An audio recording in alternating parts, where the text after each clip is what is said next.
lwakhathalela amanye kodwa eli lihle endaweni yawo. ibuyela kulanto ithi kethu uyakobi lona ngumzi kaThixo lo Ewe bhuti. ibuyela kulona lento ngoba eli litye lohlukile kwamanye ngoba kulela umuntu kaThixo phansi kweli litye ngoba angafika amanye amatye kulamangcwaba azokumkhaga ibe ngamatye exabiso eliphezulu ukodlulela kodwa awazukucaca abekliye njengeli litye ngoba apha kulela umuntu kaThixo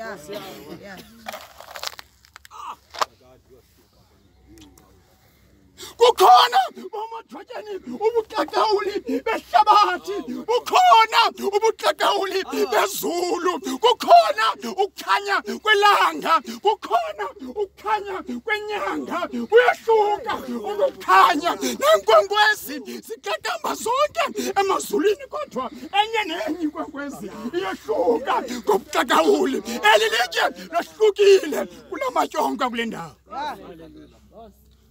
hayi manje hey madiniye